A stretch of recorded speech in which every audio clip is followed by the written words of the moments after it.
Ryan Reynolds here from Mint Mobile. With the price of just about everything going up, we thought we'd bring our prices down. So to help us, we brought in a reverse auctioneer, which is apparently a thing. Mint Mobile Unlimited Premium Wireless. How to get 30, 30, bit to get 30, bit to get 20, 20, 20, bit to get 20, 20, bit to get 15, 15, 15, 15, just $15 a month? Sold! Give it a try at mintmobile.com/switch. Upfront payment of $45 for 3-month plan equivalent to $15 per month required. New customer offer for first 3 months only. Speed slow after 35 gigabytes if network's busy. Taxes and fees extra. See mintmobile.com.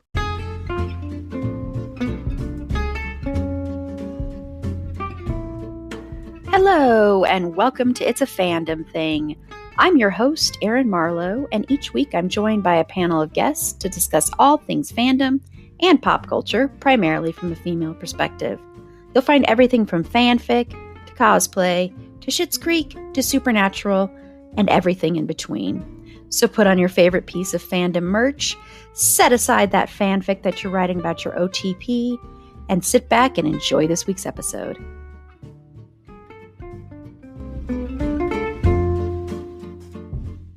Hello, and welcome to this week's episode of Pop Culture and Fandom News. I'm your host, Erin Marlowe, and on Friday's episode, we are going to be talking about some of our favorite character entrances in both film and television. So that should be a fun episode. But I'm happy to have joining me this week is one of my co-hosts of It's a Dean Thing, Paula. Hey, Paula. Hey. Thank you so much for being here. And we are going to have a little bit of change up on our pop culture episodes going forward. And I know I mentioned it last week, but it will be happening on this episode. We're going to be talking about the Emmys. And we're going to do that in 2 different segments. So we're only going to mention one thing that we're into, or it could be something that we're upset about too. So people can do that too. If they would rather spend that first segment talking about something they're upset about, that's fine too.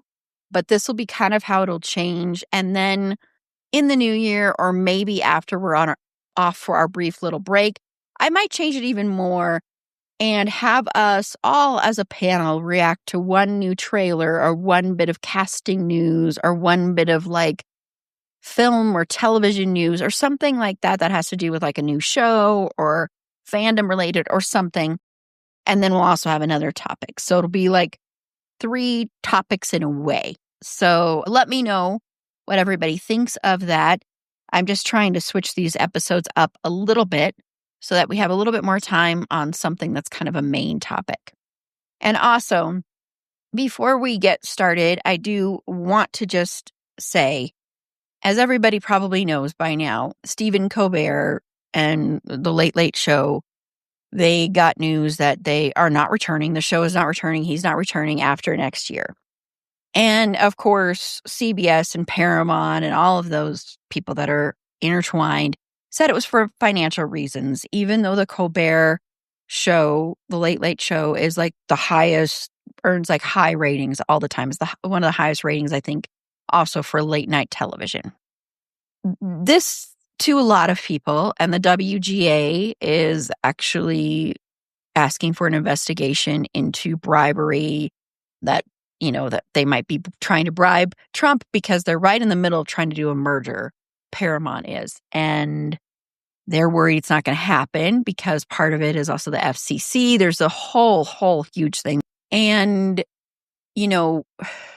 this is very much comes off as censorship and a political thing because Stephen Colbert happened to, like a few days before this news was announced, before he learned about it, happened to criticize Paramount and CBS for caving to Trump when Trump sued 60 Minutes over what he said was doctored footage and all this stuff. And it wasn't at all. It wasn't. I mean, like anyone in the legal field, any attorneys, all of them that were, looking at it went, there's no way that CBS would have lost this case if it went to trial. But again, because the FCC is also really, really in Trump's pocket right now with who's head of it, they caved. And Colbert commented on that and said that was wrong and that you're basically kissing the ass of, Trump. And then a few days later, his show was canceled. And then Trump, posted how excited he was about that and how next up is Jimmy Kimmel. and all this stuff. And of course, PBS and NPR are losing all their funding. So this is the start of how you get state-run media. And if I see one more person say NPR is state-run media, I am going to flippin' lose it.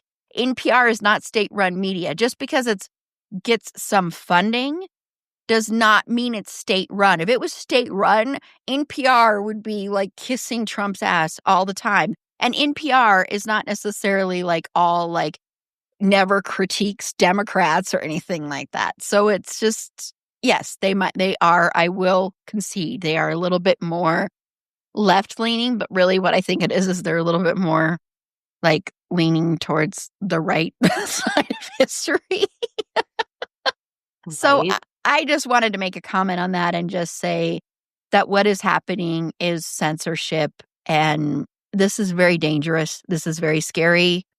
And all of those who supposedly support free speech should be terrified right now, because this is how this happens. This is how fascism happens. This is what happens. This is just part of the playbook.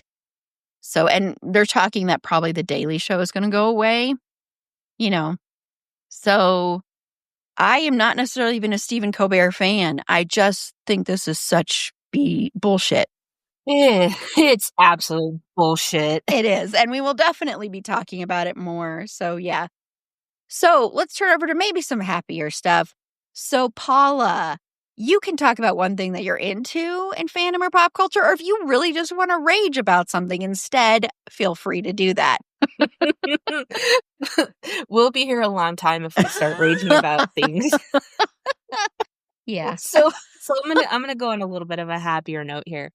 So I'm a video gamer, but I also play tabletop RPG games. And anybody that's familiar with Critical Role, they started out on Geek and Sundry, and they've been running campaigns, Dungeons and Dragons 5th edition campaigns for the last several years. They have now come out with their own RPG game because they're breaking away from Dungeons and Dragons because there's been some stuff going on that we won't get into.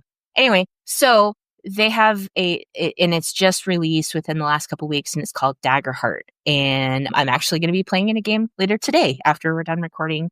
And it's a really fun system. Like I said, they've broken away from Dungeons and Dragons, so they've created a completely new system that's really focused on kind of community storytelling. So you as a player are very much involved in creating the world and telling the story instead of just having and you know, I enjoy the other forms of role-playing games too, where you have your DM or your dungeon master or your GM, your game master, however, you know, you like to call them, where they create the world, they create the setting, and you're just the player in it. Whereas with this game, it's a little more collaborative, and it's a really fun setting. So if you're curious about it, I would definitely recommend checking it out, because we've played one session so far and we're having a lot of fun with it. So that's what I'm into right now. Cool. You know, I have got to get into games more. I mean, I play a game on my phone. Okay, there's this one game I play, Match Masters or something. I don't know. And I play a couple other games on my phone, and I love playing, like, I have a bunch of board games and stuff, and, you know.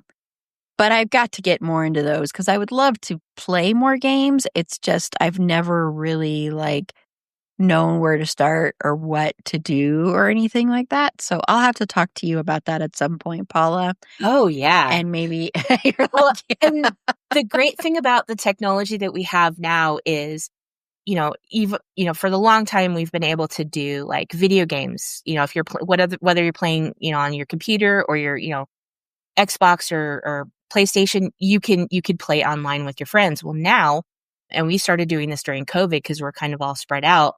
You can play your RPG games, your tabletop games. There's websites that allow you to do that. We use Discord. We use a site called Roll20, things like that. And there's also, if you like board games, there's also a website called Board Game Arena that allows you to play a lot of the popular board games. And they're constantly adding, because they take whatever kind of board game you like, and they will take that actual board game, they'll work with the developer of that game and get permission to actually put it in a digital form on the website.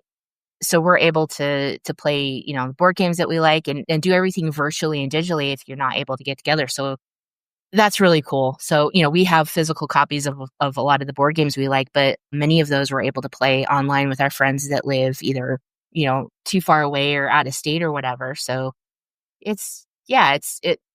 technology can be a good thing. And that's one of the positives of it, even though right now it's not always a good thing. Yeah. Yeah, but there are still some positives. Yeah. There are definitely some positives.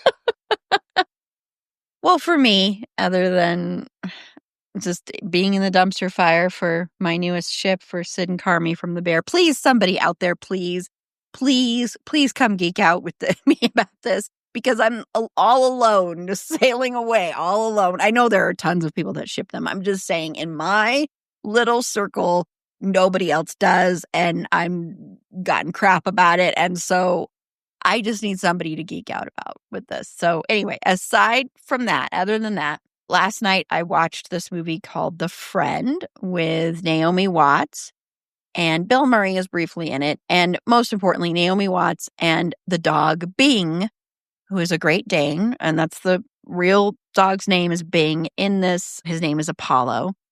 And trigger warnings for this movie. This movie is about suicide. So Naomi Watts' character her best friend is Bill Murray's character, who's like a professor and a writer, and he kills himself. And he has this huge Great Dane, Apollo. And according to his wife, he really wanted her to have this dog. And, she lives in a place in New York, in an apartment in New York that doesn't allow dogs and all of this. And the dog is in mourning and grieving the same as she is. And so she takes the dog in, and it's about their relationship. As a dog person, it really, really, really got to me on such a deeper level, because I think it's also a lot about, like, we never talk about how dogs handle grief, or like what would go on with a dog, because a dog doesn't know the same stuff about death. You can't sit down and explain to a dog, this is what happened and this is why your person isn't here anymore, and this is why you're not seeing them anymore. And, it's really heartbreaking, and she's also going through a lot. And so it's like this bond and this healing between these two creatures, not people, because, I know the dog's not a person. And so it's a really, I think, a beautiful film. I will tell you, so you don't have to worry, the dog does not die. I promise you, the dog does not die. There's a moment in the film where you may think that's going to happen, but I promise you, it does not happen. So everyone can know you're still going to cry, especially if you're a dog person, but the dog does not die. The dog is so good. So good. This dog actor is incredible. And I mean, because he has to do so much, and he's on the screen so much. And there are some scenes where it is just him. And he has to, like, they have to have this dog, like, convey emotion in a scene. And somehow they do it. It works really, really well. And I think Naomi Watts is fantastic in this movie. And, you can also follow the dog on Instagram, which I do follow the dog, who just turned 7, which is really old for a Great Dane. If you don't know, yeah. Great Danes do not live very long because they are so big. And like, there's a vet in the movie that describes it as like, they're like butterflies. They aren't here very long, the bigger a dog is. So they don't, live very long, but they are such amazing dogs. And they're actually, they think they're lap dogs. I've known a lot of Great Danes. They think they're lap dogs. They actually are pretty good apartment dogs, which may sound weird, but they actually are, because they have energy, but not in the same level. And I think a lot of that is because they're so big and, and they have a different kind of walk and everything. So I really, really enjoyed it. I actually bought it because it was only like $9.99 to buy it and like $5.99 to rent it. And I'm like, okay, I'm just going to go ahead and buy it and hope I like it. But I really, really did enjoy it. And if you are a dog person, especially, I think you'll really, really love it and love some of the messages behind it. But again, trigger warning, because it is a lot about the after effects of suicide. So just know that going in. But I liked it. Okay, well, we're going to take a quick break. And when we come back, Paula and I are going to talk about the Emmy nominations. First, we're going to discuss some of the things that made us happy and, maybe some wins we're really, really hoping for. And then in the last segment, we'll talk about, some snubs. So we'll be right back. Close your eyes, exhale, feel your body relax, and let go of whatever you're carrying today. Well, I'm letting go of the worry that I wouldn't get my new contacts in time for this class. I got them delivered free from 1-800-CONTACTS. Oh my gosh, they're so fast. And breathe. Oh, sorry. I almost couldn't breathe when I saw the discount they gave me on my first order. Oh, sorry. Namaste.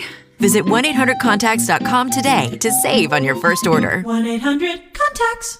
Okay, so the Emmy nominations came out, and I do want to say I did a poll in one of our stories on Instagram whether or not you think we should do a live stream reaction after the Emmys air in September. And everyone wanted me to do that. So I don't know if anyone will end up joining me, but it will definitely be me. I've tried to do an Emmy episode on this podcast before, just talking about the Emmys, and no one ever signs up. So I just kind of go, okay, we always do our annual Oscar episode, me and Erin A. So I guess we'll just stick to that, which is fine because I will be honest. I actually, I'm very hit and miss on the Emmys and about whether or not I watch them. I am an awards show geek, but sometimes if there aren't a lot of shows that I care about, I won't tune in. Or if I'm not like a huge fan of the host, I won't tune in, that kind of thing. Do you watch the Golden Globes? The Golden Globes. Do you watch the Emmys?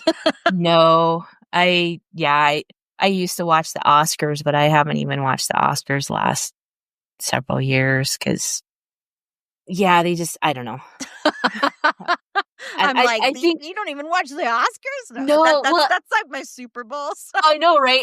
Well, and I think it's because I don't watch a lot of shows, and I don't watch as many movies as I used to either. So it's like I don't really have a stake in the race most of the time. Like there's a handful of shows that I watch, or a couple of shows that I watch, and there's actors that I'm familiar with that I like their work overall. So that's exciting, when they get nominated. But otherwise, it's like, okay.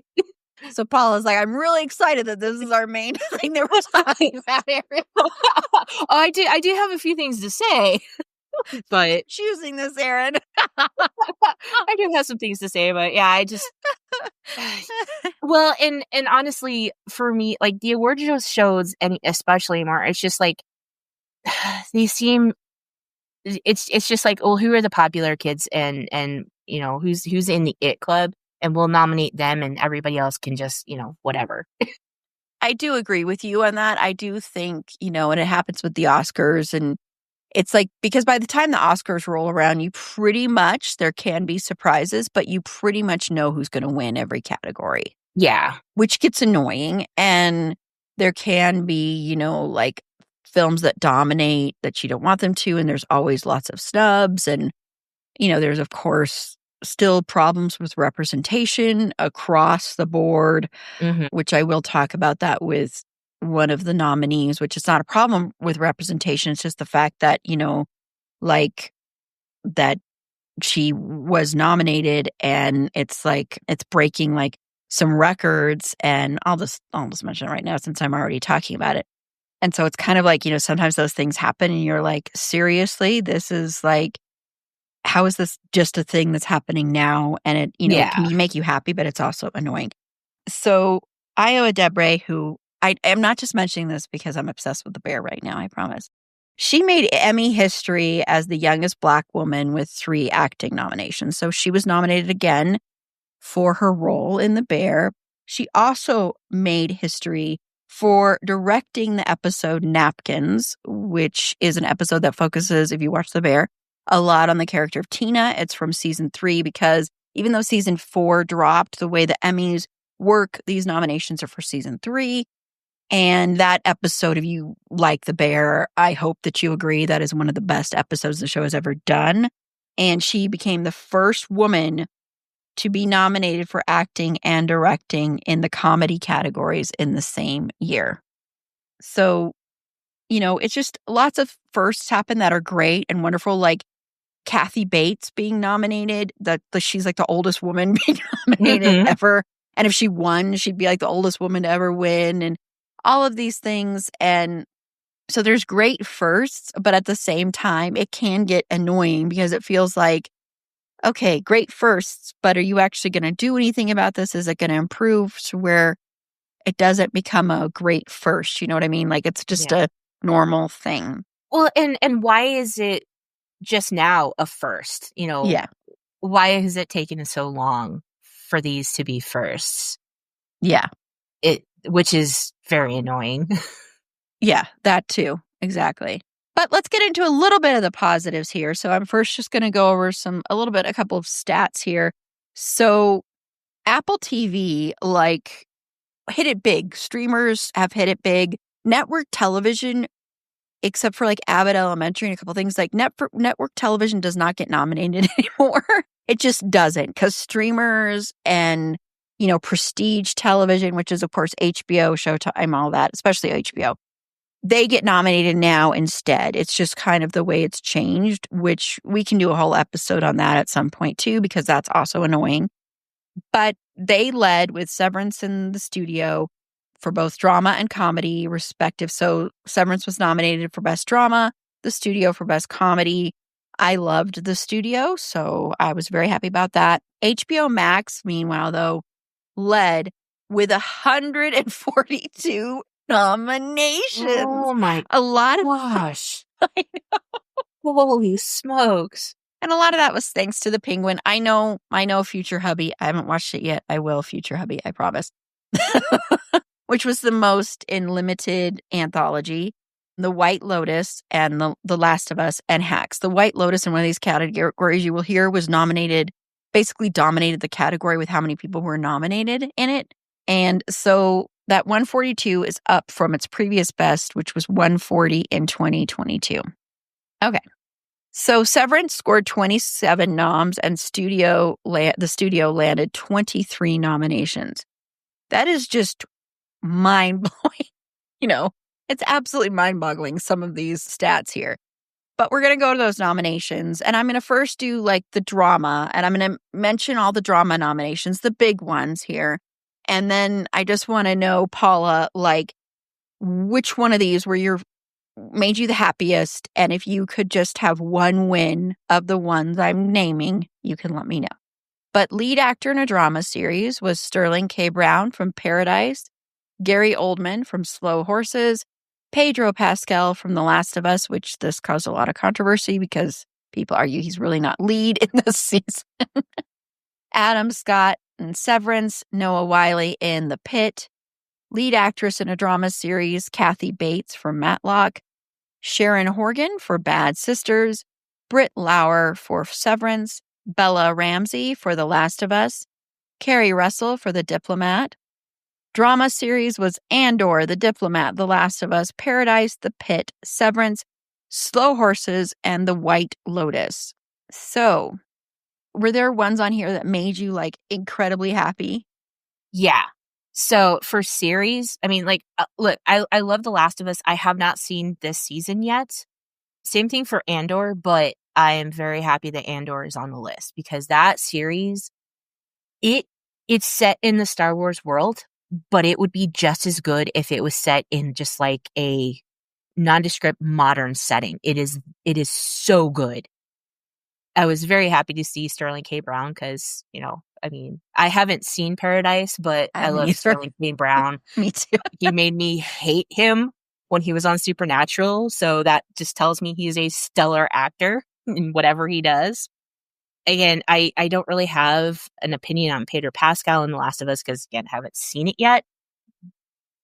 I think it's fantastic that Kathy Bates has been nominated. And yeah, those are, I haven't seen any of the other series yet. So for the most part, I like everybody that's on these lists, and the series that I have seen are fantastic. So yeah, there's not anything that stands out that I'm like, I wish this person or this series was in the nominations. So, And if you could like have just one of these people, would it be Andor then? If you could magically wave a wand and you want, mhm. I had a feeling that's what you would say. Yeah.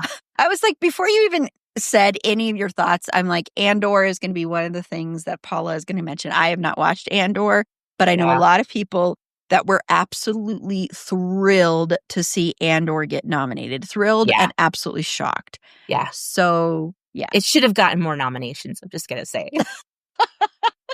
But we'll talk about that later. Yeah. So for me, you know what's so funny is I am much more of a drama person than a comedy person, in all honesty. But a lot of these shows I haven't seen either.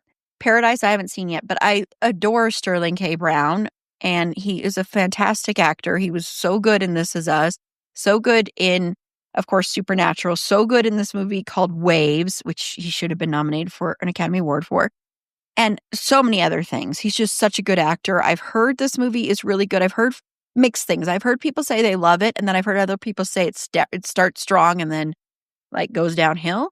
I don't know. My sister loved it. I believe Tiff loved it. And I know it was Carla that loved it. And so I think other people loved it as well. I just haven't watched it yet. And it will show up again. It does show up which we won't get to that, but in supporting actor, James Marsden was also nominated. And The Pit, I know everybody loves this show, okay? I watched the first episode and I haven't watched it since. And it's not that I didn't think it was well done. It takes a lot for me to get into a medical drama, I'll be honest. Mm-hmm. I still have not watched Grey's Anatomy. And I've always been like, we should probably cover that on this show, but there are so many damn seasons of that show that I'm like, I don't know if I can do it. It'd have to be one that I would plan like years in advance or something. Do a season. Yeah. Yeah, there you go. So it takes a lot for me to get into those. I loved the ER that, George Clooney and Noah Wyle were on. I loved ER. I stopped watching it a little bit after Juliana Margulies left. But I don't know. I'll have to sit down and watch it before September if I get a chance, because I know everybody raves about this show. And that's who I think will probably win this category is him. Mm-hmm. So I know I should watch it. I know the only other person that might have a chance is Adam Scott in Severance. And we will be covering Severance in a few weeks, so you'll hear more of my thoughts on that. Then I like this show. I know there's a particular person in our roster, Erin A., I'm just going to throw it out there, that hates this show, that hates this show. She watched the first 2 seasons. So she's not going to be on that. Yeah, she watched the 2 seasons and watched it. She's not. Yeah, I'm not allowing her on the episode. Is part of what I've decided to do. But on that episode will be Tanya and Sarah, and I'm sure with Tanya on that we'll probably talk a lot about Marxism, and the show is all about capitalism. So I adore Adam Scott so dang much. I've loved Adam Scott before everybody thought of Adam Scott as just a comedian or like a comic actor because of of course, Parks and Rec and other things. But I know him as like this indie guy who did a lot of indie movies and usually would play a total asshole. And he was really good at it. And I adore him, love him so much. So I'm always happy to see him here. The Pedro Pascal nomination, I agree. He was not lead at all. And it's kind of weird to me that he's in this category, but this happens all the time. We'll, of course, be getting to the thing with the comedy. And so, the comedy nominations and how a certain show, it pisses people off that it's in there, and I understand. So it's kind of like, yeah, he's not lead, but I'm okay with the nomination, to be honest. Doesn't really piss me off. I liked the season a lot more than most people did. Wasn't as good as the first, but I liked it more than most people. For lead actress, I don't have many thoughts on this, except Bella Ramsey, who does use they, them pronouns. I'm very happy for them because I think Bella Ramsey gets so much shit, undeserved shit for being in this role, and a lot of people think that they are the wrong person to be in the role. They get shit on for the way they look, everything like that. It's really disgusting to me. And they also say that Bella Ramsey can't act, and I totally, completely disagree. The work that they did in this season is really fantastic, in my opinion, so I'm very happy about that. Yeah. Okay, so we're going to turn over to comedy now. So lead actor in a comedy series, Adam Brody from the show Nobody Wants This. I'm going to throw this in here. My sister hates this show so much. She hate-watched this show, and I'm like, hey, Nobody Wants This keeps getting nominated. It's been renewed. And she's like, that show is so fucking stupid. I have not seen it. So full disclosure there. Seth Rogen from The Studio, Jason Segel from Shrinking, Martin Short from Only Murders in the Building, and Jeremy Allen White from The Bear. Lead actress in a comedy series, Uzo Aduba for The Residents, which that show actually has been canceled. So it's sad that somebody gets nominated and then their show is already canceled. And I think she's such a fantastic actress. Kristen Bell in the show that my sister doesn't want, Nobody Wants This. Quinta Brunson for Abbott Elementary. Iowa Debre for The Bear. And Jean Smart for Hacks. And then comedy series, Abbott Elementary, The Bear, Hacks, Nobody Wants This, Only Murders in the Building, Shrinking, The Studio, and What We Do in the Shadows. So are there any in here that you were like, yes? I mean, not really, because again, like most of what I watch when I do watch stuff is honestly like sci-fi. That's like my favorite category, so I don't really watch a lot of comedy at all. But I do like Jean Smart, so I'm very happy to see that she's on here, and Martin Short's always funny, so I haven't seen Only Murders in the Building, but I've heard nothing but good things about it. So, and from everything I've heard, why would The Bear even be in comedy?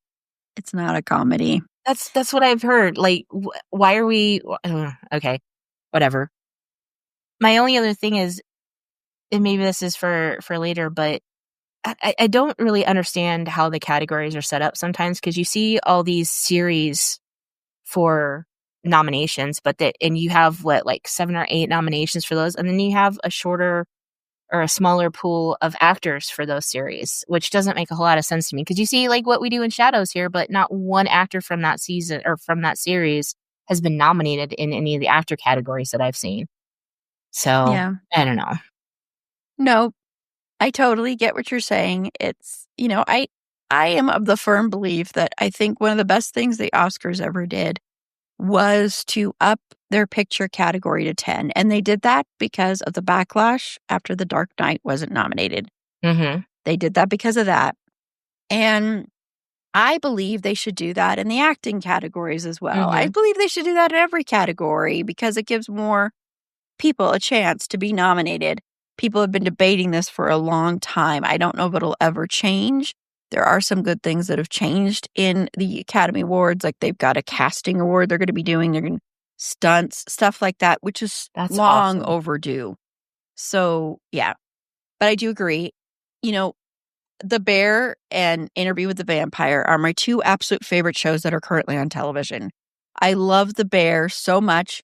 And because I love it so much, I forgive the fact that this is totally category fraud, because it is. This show is not a comedy in the least. And I understand Jeremy Allen White is so mind-blowingly good in this show.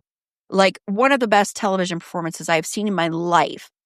But he's not a comedian and he's not doing any comedy. There are some funny lines he delivers, but this is not a comedy. So he's not playing that. And so I understand like the criticisms. There are some funny parts. The facts are totally in here as comic relief. And I think in season 3, they upped their appearances because of the fact that they get so much backlash for being submitted in comedy. The actors don't think they're in a comedy. The actors have all made jokes about it. Like I was listening to a interview that was really good on Fresh Air with Eben Moss-Bachrach, who plays my favorite character in the show, Richie. And yes, even though I ship Sid and Carmi, Richie is my favorite character because Jeremy Allen White, of course, plays Carmi. And they were playing a scene of his, in the show. And he's like, yes, that funny scene we just listened to from the great comedy that we're in. So they all know it's not. I think what happened with this show is, for the most part, except for, of course, Fishes, and then the episode this season, Bears, and they do a couple others that sometimes might be a little bit longer.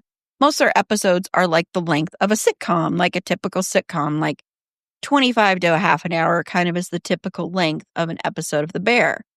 So I really think that somewhere someone said, because you're shorter, you should submit there and you'll have a better chance.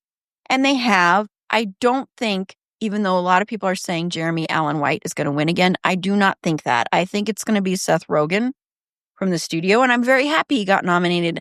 And I'll be happy when he wins. But even though I know it's totally category for fraud, I do not care because I love the show so damn much. So I do not care. But I acknowledge it's category fraud, okay? So yeah. And then I'm always happy to see Quinta Brunson. I love Abbott Elementary. This is one of the few things that's not horror related or true crime related that Fergie absolutely loves. She loves Abbott Elementary. So she's happy about that. And of course, I adore Iowa Debre in The Bear, but just in general, she's incredible. And she better get a writing nomination next year. She co-wrote with Lionel Boyce, who plays one of my other favorite characters, Marcus, on The Bear. They co-wrote an episode this season called Worms, and hopefully she'll get nominated for it. So anyway, so I am happy. I'm really happy for the studio. So I'd like to see it get some love. I think it has a chance to. And I think probably Jean Smart will win again for that show Hacks. I haven't watched that show, but they love her. So I think that'll happen. But I do fully acknowledge, even though I love it, The Bear is not a comedy. And it's really annoying that it keeps happening, because then this whole thing happens where everybody gets upset about it. And then it kind of, I think, negates a lot of why it deserves to be nominated. And so that really irritates me, because this show is so heavy. I mean, it's so stressful. And I've cried so much watching that show. And it deals with suicide. It deals with addiction. It deals with mental illness in general. It deals with toxicity in work environments. It deals with all of that. It's like so intense. And so I just think it would have been better if they would have started in the beginning in drama. I just think they thought for some reason they would have no chance in hell of winning. And probably at that time they wouldn't have. I think now, if they were drama, they'd have a much better chance. Right. But it's not going to happen because they've been doing this so long. They're not going to switch it up. So it's going to happen next year if they get nominated, which they probably will. It's going to happen next year, and people are going to be upset about it again. So, there are a bunch of categories we did not talk about. I did want to mention, though, that in supporting actor in a drama series, The White Lotus, and this is one where there's like 7 nominations, okay? The White Lotus and Severance basically divided, like they got 3 nominations each, and then there was one single nomination for Paradise, and that being James Marsden. And people are really, really pissed about this, so, which I can understand. Yeah, that's understandable, because, I mean, give somebody else a chance, too. I don't know. Yeah. And I mean, it's kind of the same thing in supporting actress as well. Like, except for it's just The White Lotus dominating. The White Lotus in supporting actress got 4 nominations, okay? And then there were 7 again. And then the other 3 were Patricia Arquette for Severance, Catherine Lanassa for The Pit, and Juliana Nicholson for Paradise. So in drama, you have that happen. And so people are, I agree, rightfully upset a little bit that you're not spreading the wealth. And I'm not saying these people don't deserve to be nominated. I have yet to watch The White Lotus. We're going to have to cover it for me to watch it, because I know I'll probably love it, but we'll just have to cover it for me to watch it. But I understand people getting upset about that. Okay, well, there are a bunch that we didn't get to, I know, but I want to take a quick break so we can come back and talk about some of the snubs. And we've been talking about this for a lot longer than I thought we would. This is why I had to make it a bigger one, because I kind of went over some of these, and I know we didn't get to anthology series. We didn't get to mention you, Colin Farrell, my future husband. I apologize. I'm so proud of you, honey. Congratulations. So we're going to take another quick break. And then when we come back, we're just going to briefly mention some snubs that we think happened. So we'll be right back. With the Venmo debit card, you can Venmo everything. Your favorite band's merch? You can Venmo this. Or their next show? You can Venmo that. Visit Venmo.me/debit to learn more. The Venmo MasterCard is issued by the Bancorp Bank N.A. pursuant to license by MasterCard International Incorporated. Card may be used everywhere MasterCard is accepted. Venmo purchase restrictions apply. The spirit of innovation is deeply ingrained in America. And Google is helping Americans innovate in ways both big and small. From improving emergency response times to protecting against cyber attacks, local, state, and federal governments are innovating with Google AI. This is a new era of American innovation. Find out more at g.co/American innovation. So, Paula, tell us what you think was a huge snub for you. Okay, so this is going to come as no surprise. I'm going to talk about Andor again. Because, again, this series has been phenomenal. And none of the actors from the show have been nominated. Not one. You have Diego Luna, who plays Cassian Andor, who's the lead character. You have Genevieve O'Reilly, who plays Mon Mothma. Stellan Skarsgård. I mean, come on. Stellan Skarsgård is in this. Denise Goff, who plays one of the Imperial officers, Deidre Miro. And Kyle Soller, I believe, is how you pronounce that, who also plays an Imperial character, Cyril Karn. And all of these actors, all of them are phenomenal in their roles. And not one of these people was nominated. Because again, we've discussed this before, genre shows just do not get the nominations that they should. They'll get like maybe series, or they'll get, for stunts or writing or things like that. And I'm not negating those because, it's fantastic. We love to see the crew get nominated for things as well. But we're still going to snub the actors in those for those types of characters. And that's just, we've been hollering about this since Supernatural, because Jensen should have won how many awards for that portrayal. But yeah, it's really frustrating when you have a series who is nominated as a series as being one of the best series, but none of the actors are good enough to be nominated for their roles. It just make sense. And I think, again, we need to have, more slots for those nominations too, because we only have 5 or 6 for lead actor, and you have like 7 or 8 for series. That's just it's not enough slots. Yeah. To nominate people. I take that back. There were two actors. Forrest Whitaker was nominated in the guest actor for drama for his portrayal of Saul Guerrera, and Alan Tudyk was nominated for his performance of KS2O for voiceover performance. So I take that back. I was mistaken on that. Those two have been nominated, and again, great performances. But we need more, damn it. We need more. And not just Andor. I'm just going to say it. I'm using Andor as an example here. But there are so many genre shows that this happens to. They get snubbed consistently in all of the awards shows. And it's very frustrating because there is some fantastic writing, acting, series all around. There's some great series that should be getting more recognition, and they just don't. Yeah. Yeah. I agree. Even though, I watch a lot more that aren't, except for the one I'm going to be complaining about, could be considered a genre show. So yeah, I agree. So the one I'm upset about is Interview with the Vampire. And this show is so flippin' good, and the writing and I know it got nominated for like hair and other behind the scenes stuff, but the performances, just everything in the second season were perfection. It didn't get nominated for the first season either. There's a few things I think working against Interview with the Vampire, sadly. It's the genre thing. This is a horror show. It's about vampires. You also have the lead is a black gay man, okay? And a black gay man who's a vampire who has a very, the show does not hold back. This is not a spoiler. It happens in the first episode. Does not hold back with showing, queer sex scenes with, with Louis and Lestat. It does not hold back at all from that. And I do think that's part of the reason this show is not nominated, frankly.